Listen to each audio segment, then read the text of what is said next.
Hey, what's up, guys? Hey, I've got just a little bit on my mind that's been kind of driving me nuts. This also goes back to those online discussions that come up every now and then. We're talking about players these days who tend to have low batting averages, high strikeout rates, and quite a bit of power.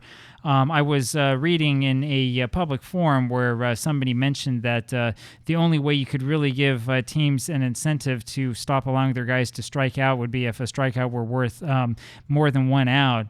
And I've been thinking about this a little bit over time, and I keep wondering about why exactly this has happened and why the game has changed so much. We see an abundance of players these days, and I won't name names right now, but it's pretty easy to figure out who these guys are. We see an abundance of players who in former times would have been maybe like barely major league players, right? I mean, you know the sort of player I'm talking about, the guy who can barely hit for a 200 average, who might be able to give you 30 home runs a season if you ignore the fact that he strikes out like 170 times, and he gets a good on-base percentage because when he doesn't strike out and he doesn't hit a home run, he ends up walking, right? So you see these guys from time to time, and people say, oh, well, their on-base percentage is good, it's better than you think, and all this stuff. The problem in the end, as you may already know, is that this type of player makes the game extraordinarily boring. We used to talk about the Adam Dunnification of baseball, right? This was a big topic on Baseball Think Factory right around 20 years ago when Adam Dunn was an active player. And the reason why we would talk about this is because it was very clear at the time that baseball strategy was reverting to, we want guys who come up and walk a lot and who maybe don't make a lot of contact, but when they do, they hit the ball a long way. We want guys with high slugging percentage. There are a lot of problems with this type of game. The biggest problem, which is exactly what Bill James talks about, I believe, in the New Historical Abstract, is the fact that it turns into just sort of station-to-station baseball where everybody's waiting for someone to hit a 3-run homer. In theory, yeah, it is a type of game that is efficient in terms of the amount of bang you get from your offense, but it's also extraordinarily boring to watch a bunch of guys hit either doubles or home runs. Nobody hits a triple, in part because the ballparks are smaller, and the game becomes extraordinarily predictable, and every team has sort of the same strategy, right? I find it to be insufferably dull. However, this comment that I saw made me think and made me wonder, is it true that the type of baseball strategy we're seeing today is actually optimal baseball strategy? Is it true that nothing could be changed other than changing the basic rules of the game to make the game open up a little bit? That's the question that I really want to ask you and want you to think about. Look, I was watching on YouTube just the other day, people talk about the NBA and rule changes in the NBA.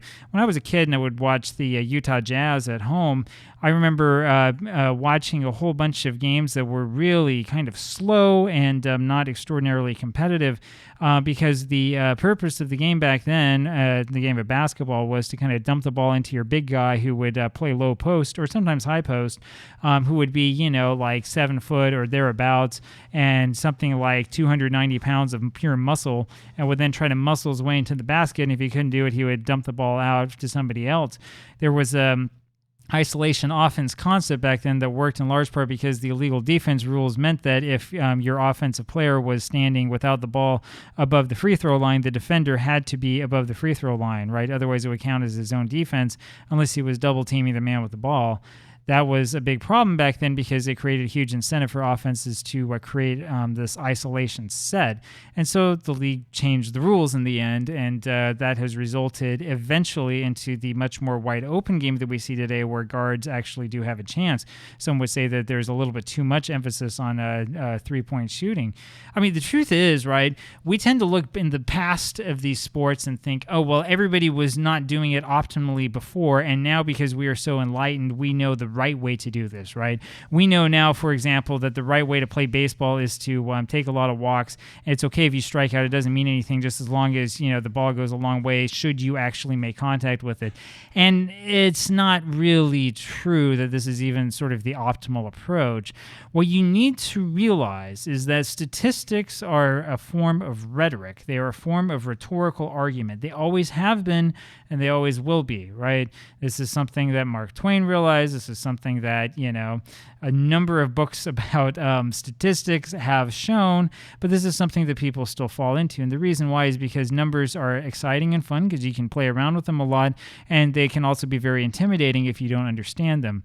The truth about your baseball statistics today is that there's a lot of sort of unspoken assumptions that go on and go into how these statistics are created and why we measure things the way that we measure them. There is no objective truth here, which is what many of the people who make such arguments will claim.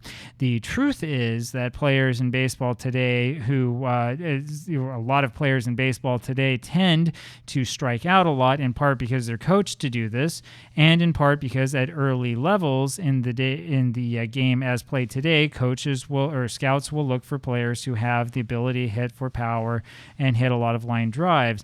This has gone to the extreme where you will find people who will teach youth how to play baseball, who teach this like absolutely bizarre way of hitting designed to increase, the I don't know what they call it, like the swing angle, and designed to increase leverage and things like that. Things that are unnatural, that look really bad at the plate, and that result in players having huge holes in their swings. That's where this comes from.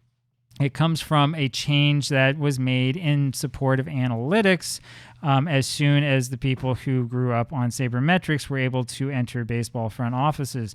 This is the thing that a lot of veterans who played the sport before complain about, because instead of listening to the age-old wisdom that has seen eras, including eras like ours with lots of home runs and strikeouts, I'm thinking of the 1950s, this modern approach involves ignoring this and saying, no, instead we need to trust this and that algorithm.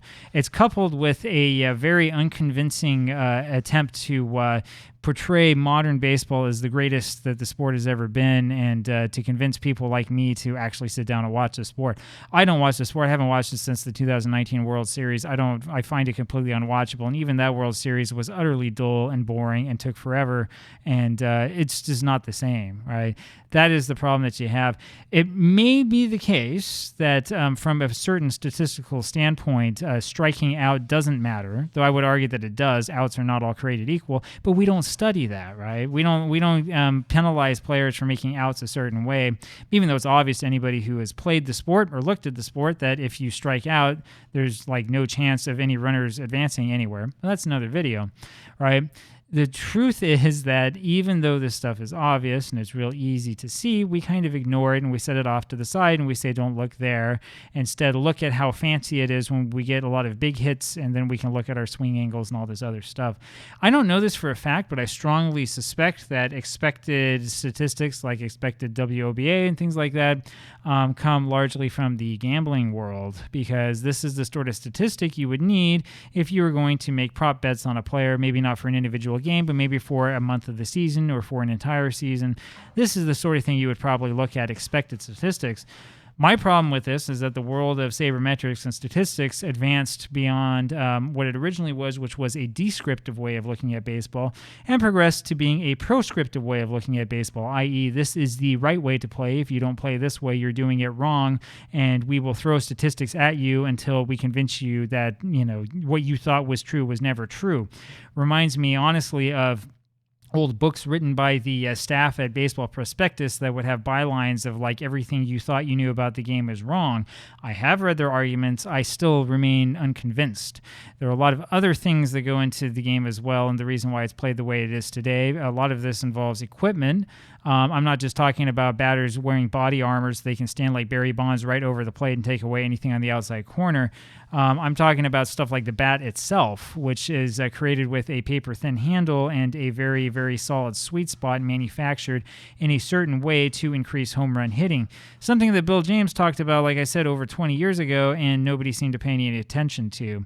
I'm also talking about stuff like the baseball itself, which has been through a lot of controversy recently that apparently died down for no other reason than the fact that sports journalism in this day and age is one big, long, and unfunny joke. That is what is really going on. You have ballparks that are designed for home runs. You have extremely good visibility at night, which is something that for most of baseball history there wasn't. There wasn't visibility at all at night. And as I've said before, most games were played in the late afternoon, which we tend to forget because most people weren't around in the 19-teens or the 1900s or the 1890s. So a couple of things to keep in mind. I would love to know what you think about the subject. In my mind, we are not playing baseball the optimal way. And I would rather chalk that one up to this attempt by people who like statistics and who are convinced by their own arguments to argue that this is the only way that the game can be played and that everything else is folly. I remain unconvinced and will continue to make videos on this subject. And if you want to argue with me, go ahead and give it a try. Talk to you later. Bye.